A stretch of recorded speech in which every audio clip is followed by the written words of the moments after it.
Hello and welcome to the CooperVision podcast on iCode Media. Today I'm going to have a conversation with Dr. John Nolan, and we're going to talk about how to evaluate evidence, and we're also going to talk about why null hypothesis and correct hypothesis are important when projecting forward into a study. So it's been a couple years since I talked to Dr. Nolan. I know it's going to be a really fascinating conversation for me. I hope it is for you. As always, please be sure to subscribe to the podcast, write a review, share it with your friends, and support those who support us. I want to talk about the MyDay multifocal for a second. We had the opportunity to do a preclinical trial with this lens this last summer, and there were a couple things that I thought were really helpful. The first one is that it is different than a lot of the multifocals that we've used before in our practices, where patients, especially early emerging presbyopes, really managed it didn't cause a lot of additional distance blur for them.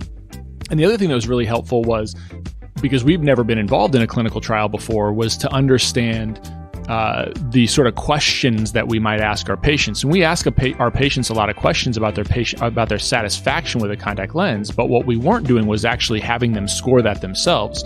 So one of the parts of this that was really interesting to me was asking patients on a scale of 1 to 10 how they would score their vision, how they would score their comfort in their current lenses, and then how they would do the same on their new lenses. And it showed me a lot of times where patients would say they were happy, might rate their vision as a 6 or a 7. And then it also reframed their thinking about their current satisfaction in their lenses and allowed me to open up the door to offering other solutions. So if you haven't tried something like that in your clinical practice, I would encourage you to. And I would also encourage you to try the MyDay multifocal for your patients. So Dr. Nolan, thanks so much for doing this. You look way more dapper than I do today. I should have put on my at least a jacket. But this is fun. You probably had a full day in Ireland, and I'm just kind of getting started. So what's been going on over the last couple of years?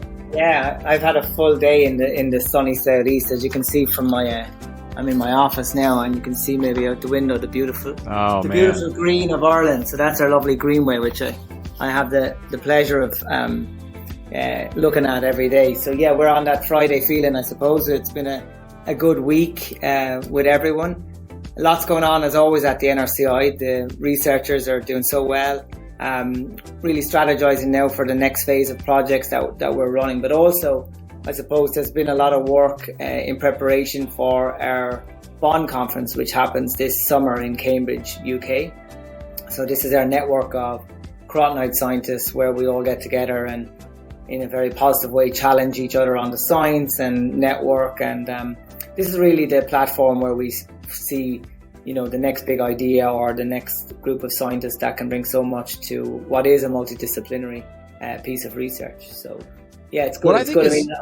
I remember the last time we spoke, we were right at COVID had just started, and we were both trying to tread water and figure out where we were going to go. So slowly, surely and carefully, I think we've managed to get back to this kind of physical place where we can meet each other and conduct research again the way we want.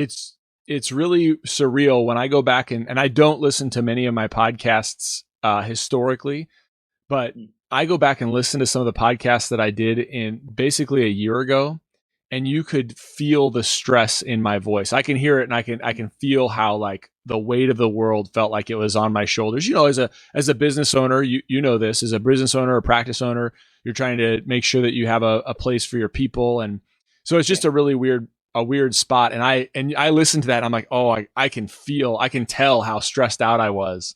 Do you ever have that sense? Have you ever gone back and listened to something that you were doing right in the middle of the pandemic and feel your stress level? Maybe you're 100%. A better person than I am. No, 100%, because I, like you, have a young family, and it wasn't just that we were trying to, understand how we were going to continue with our careers or how we were, as you rightly say, support our colleagues. It was like we had our family to mind, and we had to do homeschool, and we had to, just find different ways. But, I think, firstly, congratulations on your own podcast, because I think these types of discussions, and even back then, when we look back now, they were so useful, weren't they? Because, maybe there was too many of them or whatever at times, but ultimately it did form a different type of way to communicate and a network. And I got a lot of comfort from that from a research perspective, and the whole idea of keeping the connection with doctors, with the ODs in terms of that discussion, that communication, that education. Platform like yours have been fantastic. So I experienced all those feelings you had. But I think we learned so much, didn't we, as well, during that time? Yeah, I hope we did. I certainly hope we did. I mean, I think we learned about our resiliency. I think we learned about how to navigate uncertainty. And actually that kind of will springboard us right into our conversation, because one of the things so I'm not trying to divert, because you and I could talk a ton about that. And I hope to someday be able to do it in person over a beer next time you're on this side of the world. But actually navigating uncertainty is one of these things that a lot of people feel like, outsiders, outside of healthcare settings. Without going into too much depth, I just had a conversation the other day with a group of people who are independent, who are analyzing a change in scope of practice for the profession of optometry.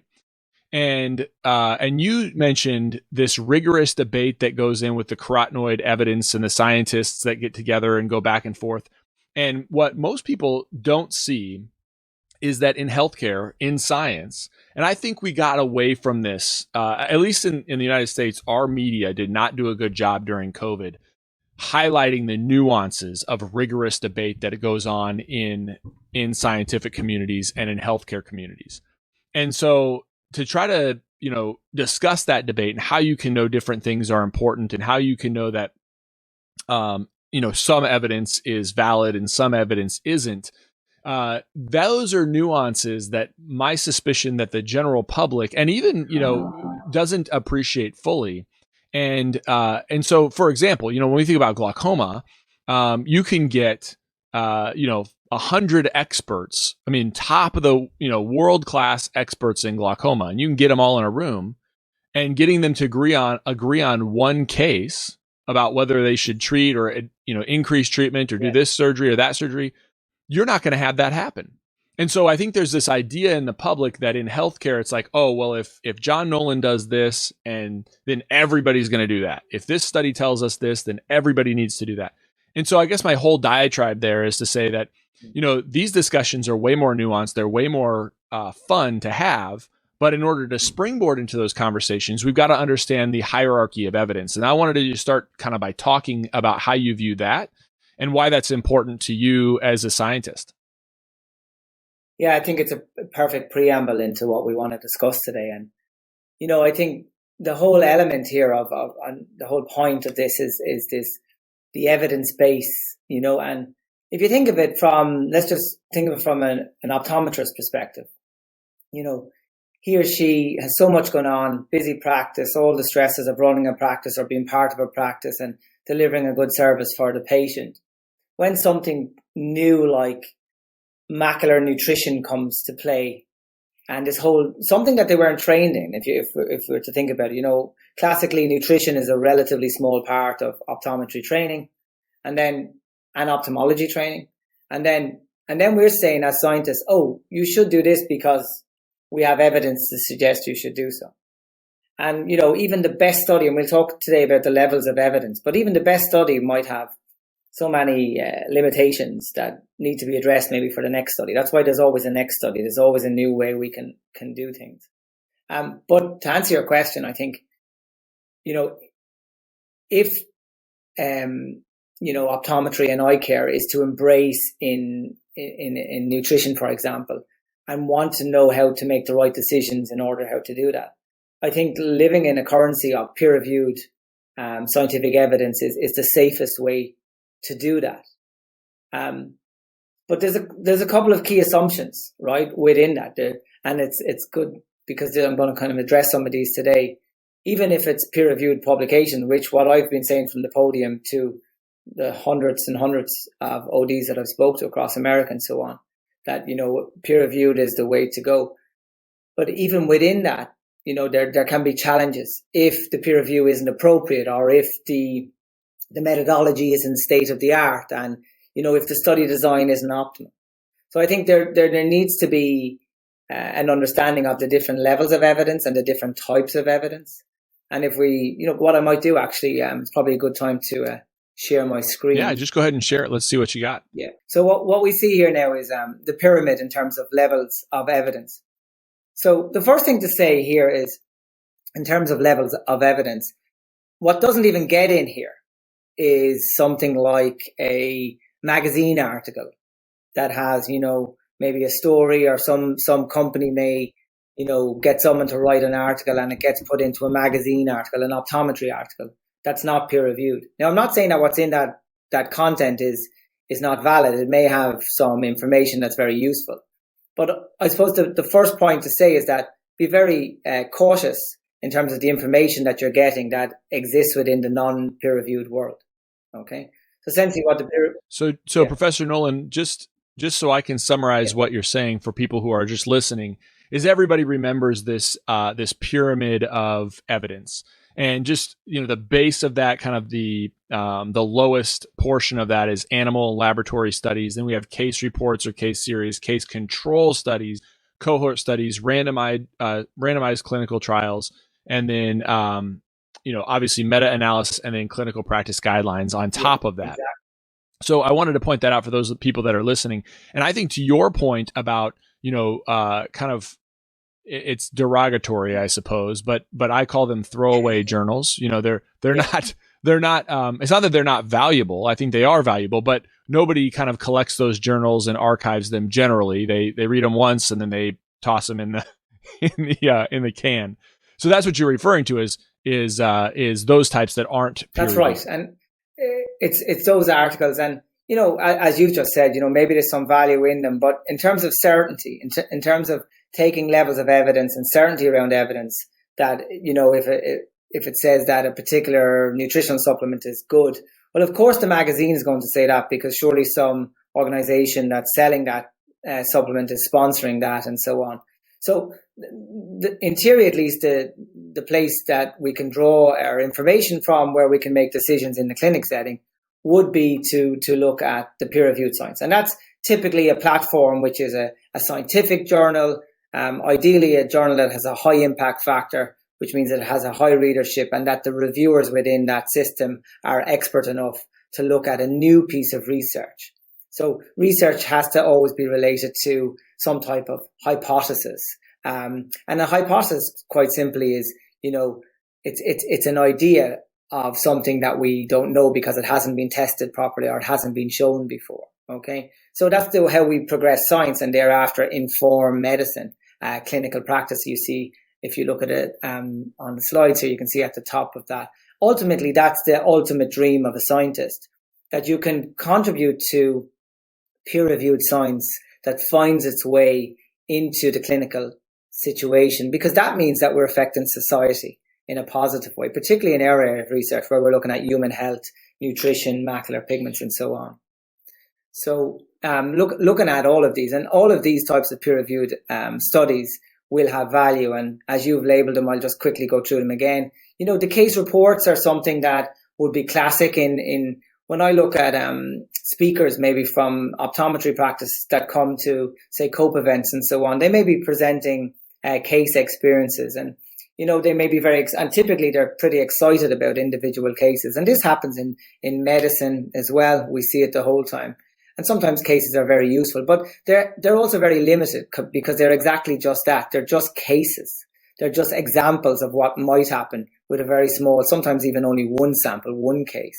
So while that may be informative or suggestive that there's something important here, it really needs to be extended to a broader research question and a more refined research question. And so to put a little finer point on that, Professor Nolan, where you get the case control studies, generally speaking, is I see an observation in my practice that I think is unique. And I see that 3 or 4 times. And I might say, look, I'm going to report on this to a broad swath of people. And I'm going to have a hypothesis on why that happened for those specific patients. And then somebody else is going to say, look, I take that Chris Wolf's idea, and I'm going to say, let's do a study on a case control. And that brings us to this next level of evidence, essentially. Exactly right. And that's where you might say, well, let's just stay in our field. So, for example, patients with macular degeneration, have a lack of macular pigment. That might be the hypothesis. And you may believe that in the first instance, in the first case, because you may have measured it in an AMD patient and they have low. But you don't really know until you compare it to a control.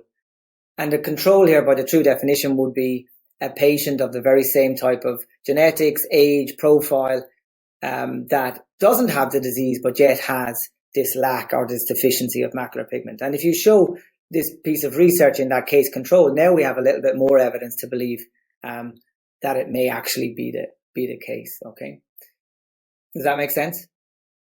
Yep. Perfect. And progressing through that, then, and moving on to the kind of more serious levels of evidence, what we have then are cohort studies, which essentially are these kind of large sample studies which have a longitudinal nature. So you may have a research hypothesis here that having macular pigment is a risk factor for macular degeneration, and those who do not have enough of the pigment will develop the disease in the future.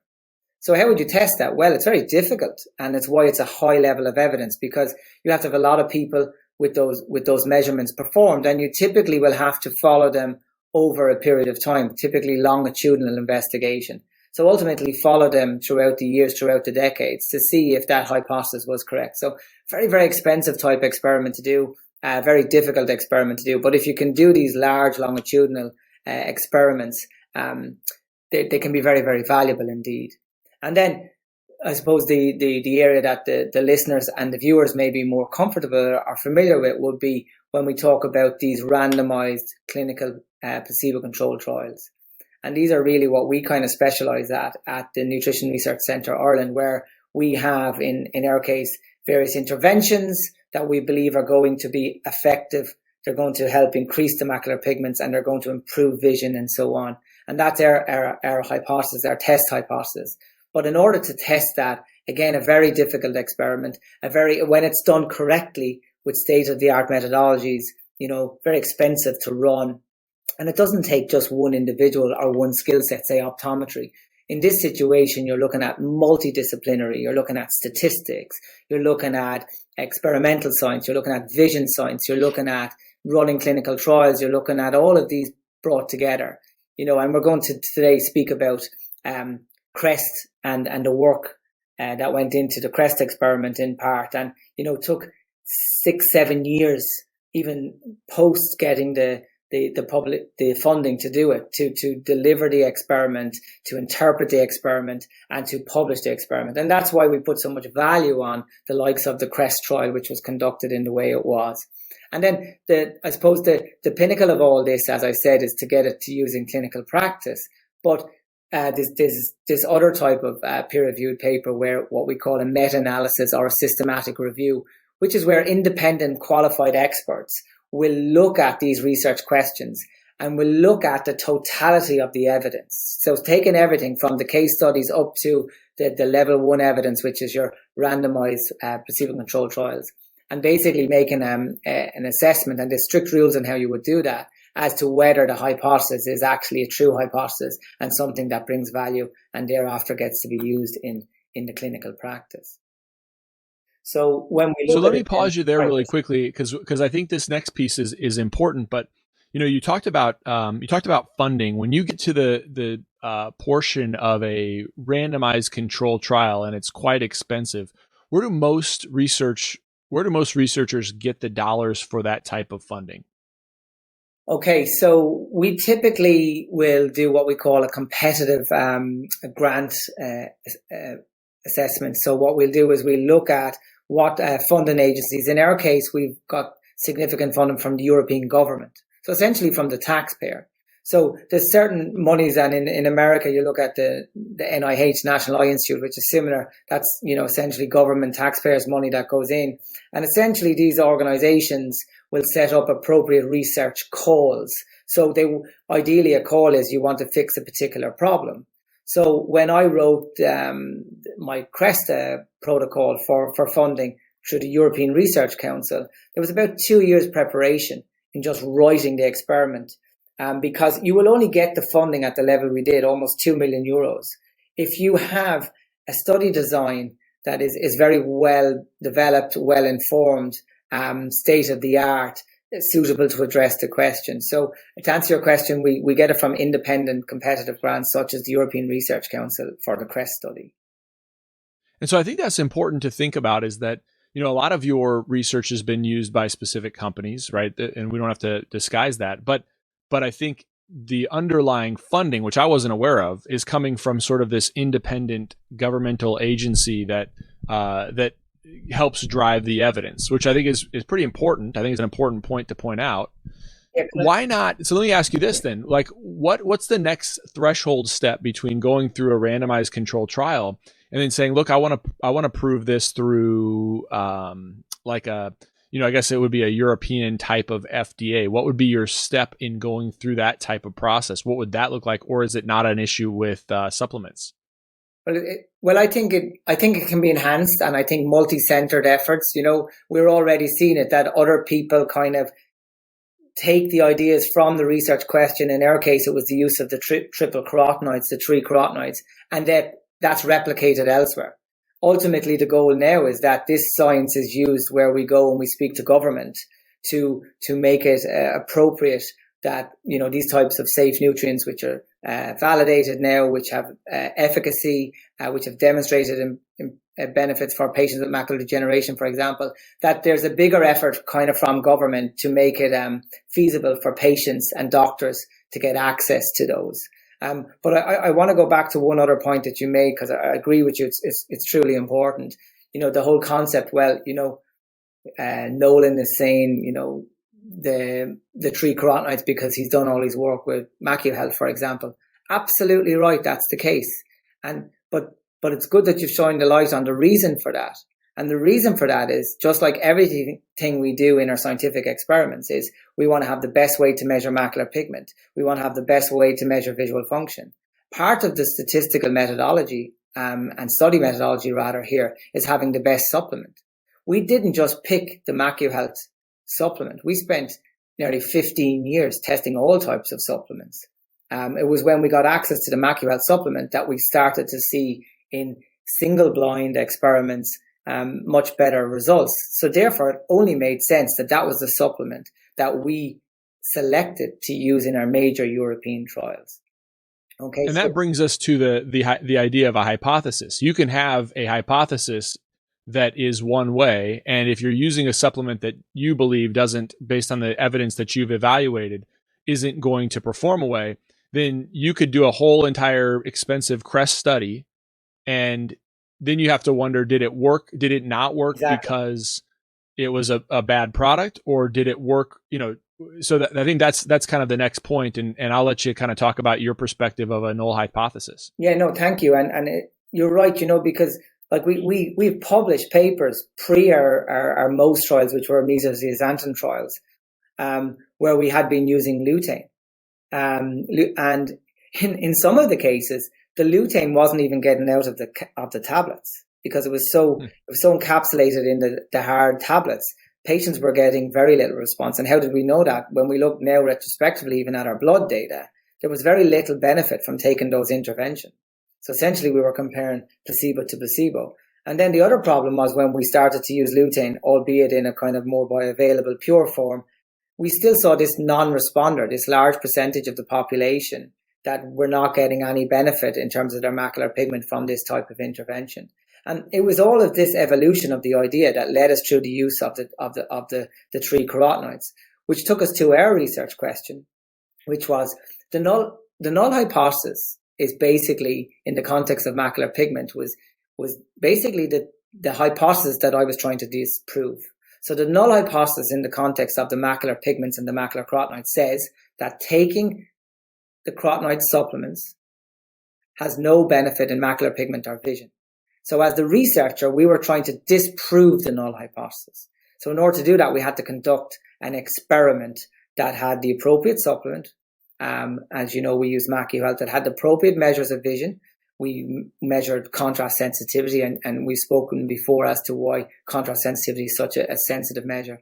But also, in terms of measuring macular pigment, that we were able to image the totality of the pigment, that the variability of the measurement was low. So it was the nuts and bolts of all the elements of the experiment that had to be put in place before we could even logically address a research question like, does taking an appropriate supplement enhance visual function in patients with macular degeneration? And our research question in CREST had two elements. One was for macular degeneration. Could we enhance vision when we use the 3 carotenoids versus the supplement that didn't have the 3 carotenoids? But for the general population, it was simpler. It was if the people on the active intervention took this carotenoid supplement that had lutein, zeaxanthin, and meso, could we significantly increase the macular pigment? Could we enhance their visual function? The null hypothesis said we couldn't. So we had to conduct the experiment to disprove that. And if we were to disprove that, well, then we had delivered level 1 evidence, just like at the top of our pyramid, that should inform the clinical setting, that should give the doctor, going back to the very first point that we discussed today, the confidence to know that this is the right thing to do based on best scientific methodology. Yeah, so that's great. And just to articulate, you keep saying tree carotenoids. And so I love the way you say that. So obviously it's the first time you said, I was like, tree carotenoids? No, 3 carotenoids. Okay. Yeah. All right. So no, we're good. And here you can see them, lutein, zeaxanthin, and mesozeaxanthin. And as I said already, our test hypothesis here was that enriching this pigment with the purified safe supplementation would enhance visual function. And we won't go into it today, the reasons for that, but the idea being that you're going to make the macula healthy because it has antioxidant properties. You're also going to optimize the use of light at the macula. You're going to reduce the impact of short wavelength blue light. You're going to reduce photooxidative stress. And ultimately, we knew going into this experiment that general society had very low levels to begin with. So quite remarkably, then we conducted the experiment. I'm showing you the general experiment from the healthy population. So today we won't speak about age-related macular degeneration, but in a basic research question here, I put this up. This is actually really, really important in the context of the validity of design, and we talk about the quality of the type of intervention. So what I want to say here is, it's not just, Chris, down to the fact that you're doing a double-blind placebo-controlled trial. It's the quality in which you implement that is equally important. We spoke about having the right supplement. We spoke about having the right testing systems to measure pigment, to measure vision. And the efforts we went to with CREST were that we actually published a paper before the experiment, which presented our hypothesis, which presented all our protocol in terms of everything we were going to do, and also our outcome measure. And what that means, if you do a trial of this level, it means you can't change your outcome measure based on what the data shows you. You can't go looking at contrast and just because you don't see anything, maybe say, well, glare is reduced or, acuities are improved. If we had failed by improving contrast, the conclusion from our experiment would have been that the null hypothesis was correct. We couldn't disprove it. So it was a really big task, and it was really informed task. Do you understand kind of what I'm saying in terms of like this quality piece in terms of protocol? So essentially what you're saying is that you're preempting. You're saying this is what we believe is going to be important to disprove the null hypothesis. And if it's the case, so you're going to put that out there for everybody to see. And if it's the case that doesn't occur, you can't hide it. Exactly. I can't go out and say, there's 30 different things I'm going to measure. Yeah. I'm not going to tell you what those 30 things are, but then I'm going to publish the things that wind up being positive on my side. That's what you're saying. Exactly right. And you can see this was published in 2014, so long before we even had access to the data for analysis from these interventional trials. And as we move on, let's see. The first thing I want to show you here is the study design. So it was a placebo-controlled trial. So that means that 50% of the participants who were healthy in this case had a placebo. They had no active ingredients, and 50% had the MacuHealth 10-10-2 formula. All participants had low pigment to begin with, and as published, contrast sensitivity 6 cycles per degree was our primary outcome measure. And I want to show you this in terms of one of the outcomes. We see This shows you time over 12 months at the x-axis and the bottom axis. So for those of you who can't see, we're showing a graph of the response. And clearly what you can see here is that the placebo group had a really flat line, which is perfect. That's what you want to see with a placebo group. And the active intervention, this is mesozeaxanthin, this is lutein, 600% improvement, for example, and this is zeaxanthin. And you can see here, therefore, this gives us also a couple of things. It gives us confidence in our methodology, that our HPLC, which is basically the analytical methods that we use to quantify the carotenoids that are going into the blood system following consumption of the intervention, that we can see that it's going on its way. I like to call the blood system the taxi system. It's what delivers these carotenoids to the target tissue, in our case, the macula and the brain. And also, this is important in the context of a proper trial, because you understand that your compliance and that the bioavailability of the intervention is where it should be. So really, really, and, let's pause for a second, because this is one slide, but this probably took, someone 4 years to do this type of analysis, who just specializes in analytical chemistry, who knows how to run those systems. And we're very lucky at the NRCI. We have all this capacity across our multidisciplinary team. So Alfonso, being the head of the chemistry lab, will manage all the protocols, where the scientists will take the blood samples and quantify it this way. So really, this is the type of data you should be looking for when you look at a paper that's making strong claims around a type of carotenoid intervention, for example. Professor Nolan, if somebody were going to argue against the point that you're making here in terms of blood serum or serum concentrations of carotenoids, where they might say, we don't believe that mesozeaxanthin is that important, how would they dispute that based on this data?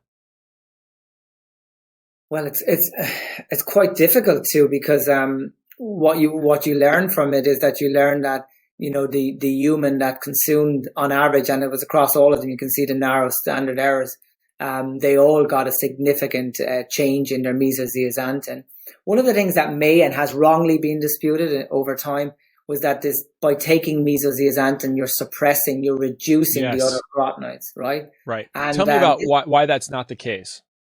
Well, in this trial, I can tell you it's not the case, because I know it's comparable to and it represents actually the best response that we've seen in blood, having measured lutein, zeaxanthin, mesozeaxanthin response in blood. So it would be the case that if I had very small changes in lutein and not typical of what I had seen previous, I can answer it better by looking at the CREST AMD data, where we actually had a lutein group versus a mesozeaxanthin plus lutein group.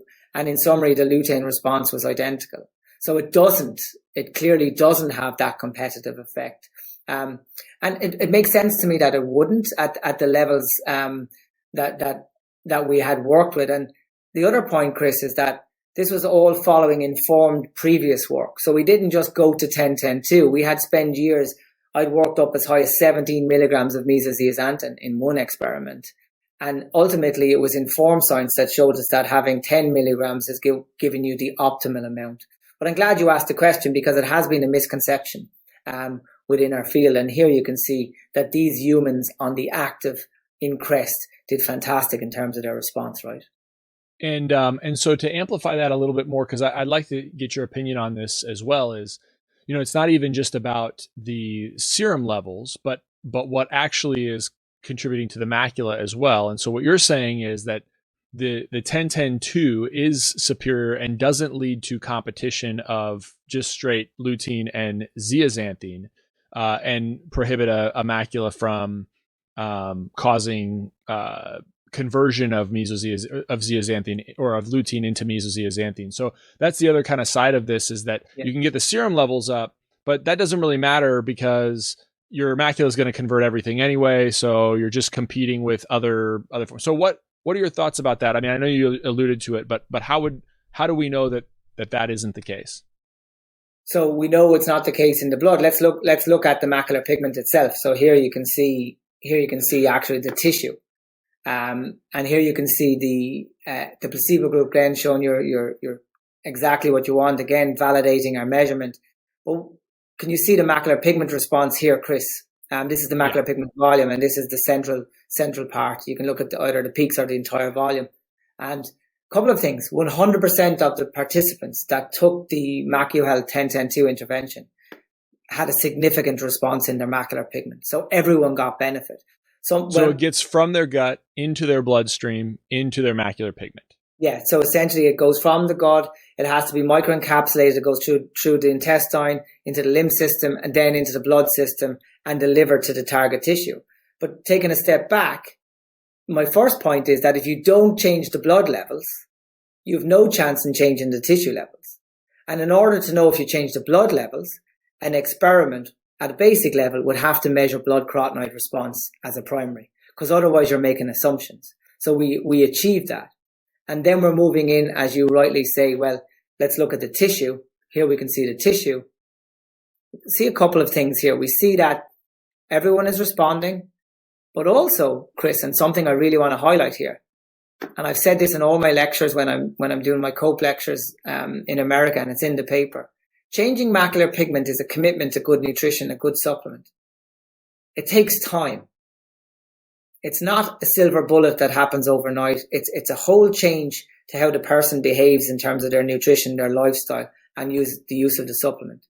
And this validates our earlier work more, where we see that the longer you supplement, Chris, the better the outcome. And even though and your graph goes, your time span is how long? 12 months. So can you see here 0 to 12 months? And what we know, actually, if I extend the time, which I did in another experiment, this continues to go up. We hit saturation. Let's go back to blood. We hit saturation in blood. I know it's at 10 days. We call that the half-life. And blood will fluctuate because diet has a greater effect on blood, day-to-day changes in diet and carotenoids. But what we see here is that the sustained effect of supplementation has a sustained improvement effect in macular pigment. So in other words, in the context of a research question that we're trying to optimize vision or visual function, really, and when I'm designing experiments now, I say at a minimum you want 10 months, 12 months if you expect to have an improvement in visual functions. And sometimes other scientists, other researchers try and do a quick study where they're doing supplementation over a couple of months and they expect to see things. And the answer is they're highly likely not to, because in order to change this macular pigment, which is the goal of the intervention, we have to do a lot in terms of having a quality supplement with the 3 carotenoids. We have to, in the first instance, fill up the reservoir of carotenoids, which is all the fat in our body, okay? And ultimately, when we saturate our reservoirs, we will have sufficient amounts available for the biological turnover into the macular tissue. And that is why, and we're not dealing with a situation, Chris, that any of the patients pre-supplementation will have sufficient amount of macular pigment. And that is why I believe this type of supplementation has been so effective, because everyone can get some benefit from it if they get access to the right supplement and if they do it the right way. Does that make sense? Yeah. Okay. Yeah. So in the second instance then, to show you that the primary outcome measure as published was contrast sensitivity. And here you can see your points along your spatial frequency contrast sensitivity curve. And we have a new paper coming out actually this year. I won't show it today because we won't have time, but remarkably, we did demonstrate that the primary outcome measure here was achieved. And in a study like this, and I remember Paul Bernstein, kind of complimenting this at one of our Bonn events to say that to put a primary outcome measure into a study like this and to achieve it is quite a unique thing. It's quite a unique achievement, if you like. But also the interpretation of this, Chris, and this is crucially important. It's kind of sciencey, but I'd love if your listeners and your viewers could kind of understand this. The whole point of doing a placebo-controlled trial is that you're comparing the results of your active group, which for those of you that can see the screen will see it's the orange here over 12 months, to the placebo group. So you're not just looking at the active group in isolation. The statistical models that we build, we call it, in this case, repeated measures analysis. And we say in that analysis is there a change in macular pigment over time? That's the first question. And as you can see visually here, that's absolutely the case for the active group. But built into that model, that statistical model is that change over time significantly different to what happened to placebo over the same time? Right. And that's everything you need to work towards if you are claiming a double-blind placebo-controlled trial. You have to look at your data for the active group in connection with and relate it to the placebo group and vice versa. Looking at them in isolation is not, it means that you haven't done a placebo-controlled trial. You may not have not measured the placebo in the first instance. And I really want to emphasize that point. Yeah. So what you're saying is I could do a study that would only look at supplementation and increasing serum concentration and even increasing carotenoid. But then if I didn't compare it at the same time to the placebo in that same trial, I maybe went outside and said, yeah, another study looked at placebo. Then it's not really, you're saying it's not a randomized control trial. You're comparing a different study to a different study. Exactly right. And you're looking at one variable in isolation. I mean, the macular pigment example here is probably not the best example because our methodology, it's kind of like an exact measurement, the variance in how we image the macular pigment. We've optimized that to a very, very high standard. But what if we have learning effects, or what if we have variability in our measurements? And this typically can happen, as you will know, when you're looking at visual functions. There's more variation in the different types of tests that are out there. And the question is what you're seeing in terms of improvement or increasing a particular target tissue, in this case macular pigment, due to variation or learning effects or placebo effects, or is it actually due to the intervention? And the only way to do that is to put the active group in the same statistical equation as the placebo group. And when you run a proper randomized placebo-controlled trial, one other thing, Chris, I want to point out is that you're comparing like with like throughout the experiment. So the patients in CREST, for example, had identical, comparable, if you like, age, body fat, starting macular pigment. You know what I mean? So we were comparing like with like. If you have intervention groups that are fundamentally different, maybe one group full of males and the other group full of females, or one group with people with a high starting macular pigment versus low, how can you interpret anything from that type of data set? Because you do not now, in the true sense, have a placebo-controlled sample to work with. Does that make sense also? Yeah, total sense. So then, then tell me a little bit about where, if you were going to not use,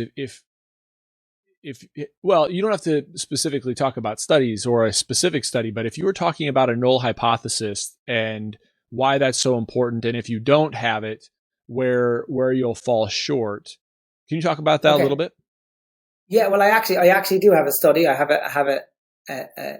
an example here. I think that speaks to a lot of the issues that I was addressing. Here we can see a recently published paper, and it was in a peer-reviewed journal, in a journal called Nutrients, and this was by Pink and Davey.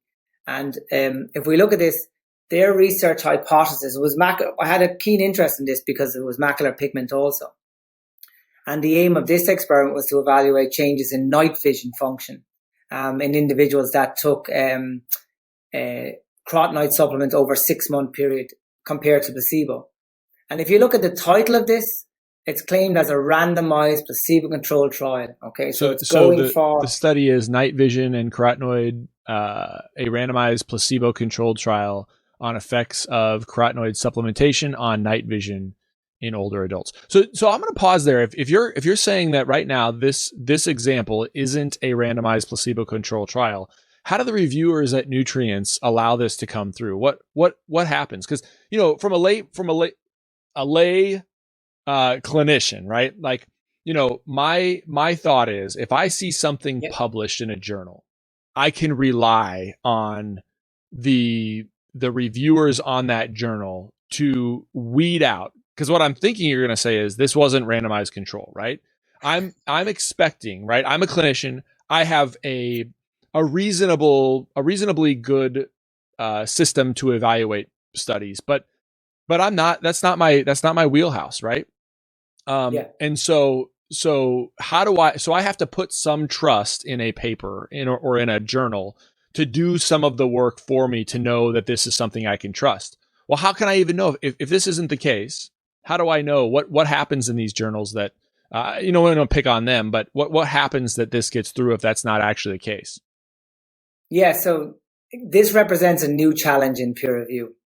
The classic peer review is a situation that these journals have as I said at the beginning, have a high impact factor, that they will do a very detailed assessment of the data. Experts, I will review several papers a month in our area, and I do so with a lot of interest and care, because it's fundamentally important to do that. The first issue that we see here, and it's quite remarkable, that this paper was submitted on the 9th of August 2021 and published on the 14th of September. It was accepted on the 10th of September. Now, having been a reviewer and as an editor in many journals, I find this quite astonishing. That a peer review. So think of what's happened here. In theory, this paper has come to the journal. It has been sent out to hopefully 3 or 4 reviewers that are typically and should be given, maybe, because reviewers work for free. I know I'm one of them, and I didn't review this paper. But they typically be given 6 to 8 weeks to review the paper. Then what should happen is the academic editor will look at that and see if there's value in this. Maybe there's a couple of possible outcomes. In theory, the authors will have to make minor changes and it can get published, or major changes, which can take, in some, I've been part of my own work where we spent a year with paper trying to optimize it, dealing with the very strict questions presented by reviewers and making the changes and getting it published. Okay. And that's okay. That's part of the valued peer reviewed system. So the first situation here is that this clearly didn't happen because it was published as part of what they call a special issue in relatively short period of time, 1 month. So that was a red flag. Would there be any situation where that wouldn't be a red flag? Like, you got to get the information out quickly because it's so critical during, like, let's say the pandemic, right? We're going to get this out, and then we're okay if we're publishing it and we can retract it later. Are there situations where that would be acceptable?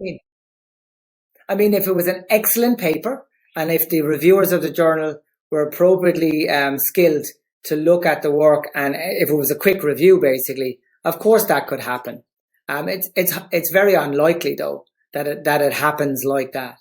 The other issue is, so to tell you what's happening, I had communicated then back to the journal that I have an interest in this area. I had lots of questions. I felt essentially that a lot of the outcomes and I'll show you. I'll take you on a whistle tour of some of them. A lot of the outcomes from this experiment were not actually shown by the data. So the conclusions were not correct based on what the data in the experiment had presented. And I communicated with the journal. I communicated with the academic editor. The academic editor said to me that she also had major problems with this particular paper. And I queried as to how it could get published in the current form that it was published in.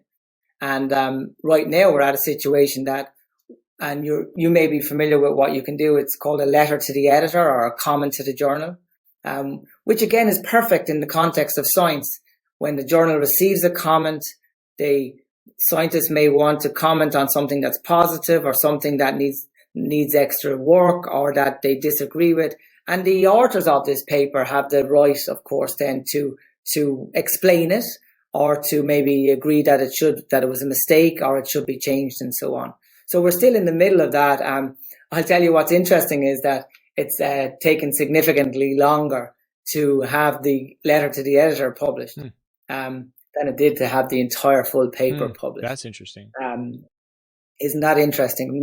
So what I can tell you with openness and transparency is that myself and my co-authors here from the NRCI have a letter to Nutrients. They've told us that they're waiting on the reply from the authors, and they intend on publishing both our letter and the reply to that letter when it's available. So we'll wait. So John, then let me ask you, when that becomes available, you want to have a conversation with me and with them on this podcast?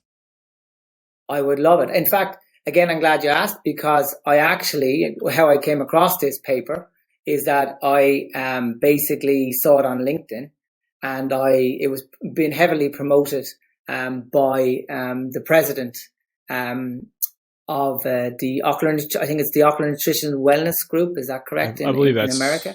Yeah, or maybe it's the Ocular Nutrition Society. Is that right?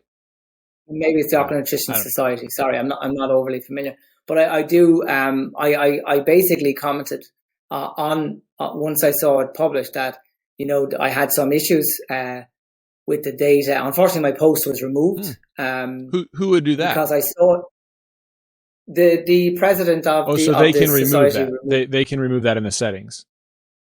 Well, they removed it from the LinkedIn. Okay. I think that was the decision. And I queried as to why they removed it, because all I asked for was an open discussion where we could have a very professional conversation as to, and I'll tell you why this is really important. Because I've been the one with other colleagues that we've been trying to give confidence to optometrists that nutrition has a major role to play. And when some of the claims that are made within this are clearly not valid, this creates a major problem, and it brings a whole layer of uncertainty to the validity. And I also have a problem because, we spent nearly a decade preparing, conducting, interpreting, publishing CREST. And then when you see something that's like this, that is making these claims, which clearly is not supported by the data. And I'll show you now in a second, essentially the null hypothesis stood up here. Their test hypothesis wasn't shown by their own experiment. And what a scientist should do in that situation is accept that and try and understand why that happened. Because that's where the big learnings come from, actually. It's not always just having that your test hypothesis is correct. It's what did the experiment show us? In this case, it was a high zeaxanthin intervention. There was no meso. Could it be that if meso was there, the results would have been better? Could it have been that if the intervention was longer than 6 months, that the results would have been better? And so but it wasn't randomized. Where do you see that in the data? Let me show you. Yeah, I have a couple of slides. So we've gone through the aim. The first data that you see in this paper. Now you look at this, Chris. Okay, I won't. So I'll tell you one thing. The red line represents the intervention, and the black line represents the placebo. And this is a measurement of macular pigment, and we're looking at 6 months of intervention here. Now, remember what the research question is, that you're going to give this intervention and it's going to significantly improve your macular pigment in a way that's different to the placebo. Okay. Do you think that data suggests that that's the case? Yeah. So for the people that are listening, you're seeing essentially parallel intervention and placebo lines, and the intervention line actually is lower for MPOD levels than the placebo line, but they're parallel along the whole way. So just to answer your question, John, I would be no. Okay, thank you. And I'm not trying to be funny here. I'm just saying I'm so confident in this. I'm putting it there for you to even look at it, and you've summarized it absolutely perfect. The other problem here, Chris, in terms of the macular pigment is, the statistical analysis that was conducted to report what went on here did not look at the active group compared to placebo. It basically ignored, not always, but it ignored the placebo in the most part. And it just looked at changes in terms of what was going on in the active group. If we look here, and that's why we say it failed to conduct any between group analysis. So by analysing only the experimental group effects, they cannot be justifiably attributed to the intervention if any effects were happening thereafter. And the other thing you may observe here is that, the starting point of the intervention group, of the active intervention group, is significantly lower. Not just at the beginning, right, but at the end of the experiment. Can you see that? Right. So there's no crossing, there's no real improvement, there's no significant change. So if the whole idea here was that we had to achieve a change in macular pigment to change vision, I think this experiment clearly shows that this intervention used didn't achieve that. There's a couple of reasons for that in my view. One is the duration. One is the fact that it doesn't have the 3 carotenoids, mesozeaxanthin and so on. I've been very clear on my communication about that over the years before this study. If anything, I'm kind of glad that this happened because it's validated a lot of what we've been saying. So is it? Are you saying? I'd have to go back. The claim was that this actually does improve vision. That supplement does improve vision. Yeah. But this claim was that it improved macular pigment, right, and it had positive effects on night vision. Yeah. So how can that be the case when it's not improving macular pigment in the first instance? The whole hypothesis falls at the first hurdle. Right. Because the intervention didn't change the target tissue of macular pigment. Now, they claim in the paper it does, but the data really shows that it doesn't. And I've requested the data from the authors, which is something you can do as a scientist. You should have the right to accept data anonymized where you can redo analysis if you like. Mm-hmm. I would make the CREST data available for anyone that wants to look and try and repeat our analysis. No problem.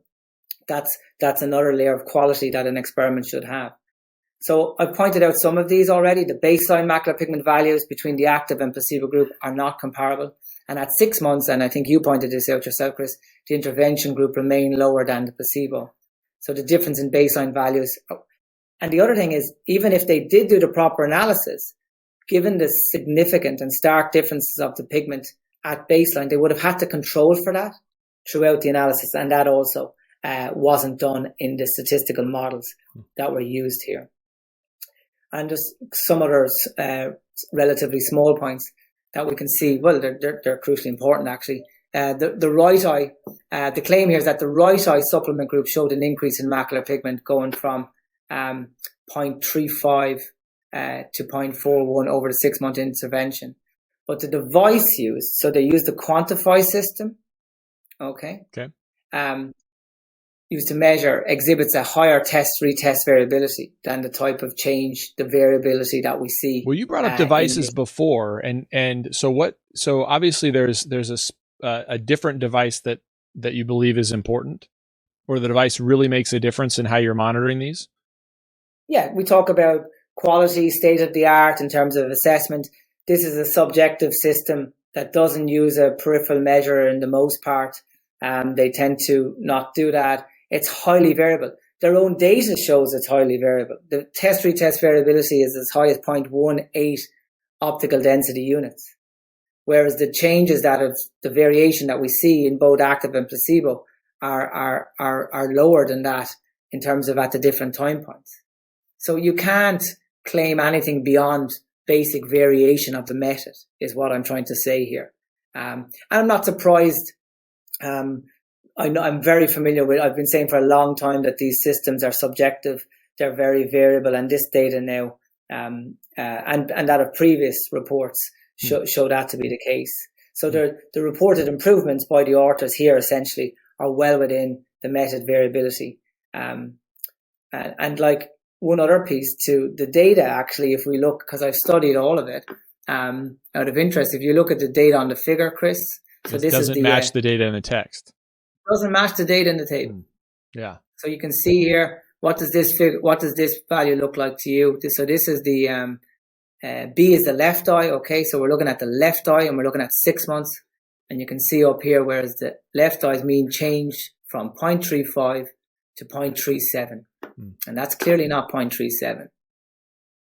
So these are, when I constructed with my colleagues the letter to the editor, we essentially, and it's a significant length of letter because there's so many issues with this paper, we clearly just point out in a very scientific way all of the concerns we have about this. Just very quickly, I won't go into it in too much detail, but here's some of the vision outcomes, Chris, which goes back to the reason why they did the experiment.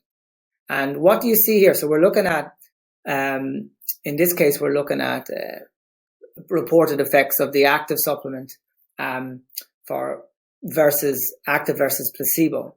And this one is a photostress clear. So again, we're looking at a red line and a black line. Do you see any differences there? Yeah, no. Yeah. Honestly. And so it's just bizarre that the data that was presented clearly showed that not only did the macular pigment not change in a significant way, or clearly that it wasn't different to placebo, that when we looked at the outcome measures of vision, there's clearly some practice effects which are happening, but they're identical for placebo. Now, what the authors did here was that they looked at maybe the change of the baseline to 6 months and said, vision got better. But they did that outside of the context of taking into consideration what happens as practice effects. And the only way to know that is, as I said at the beginning, is to use your placebo data. They didn't.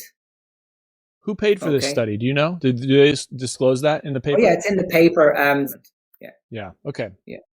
Okay. So here's what I think, because I want to be respectful of your time, and I think this is helpful to think through what a study is telling us.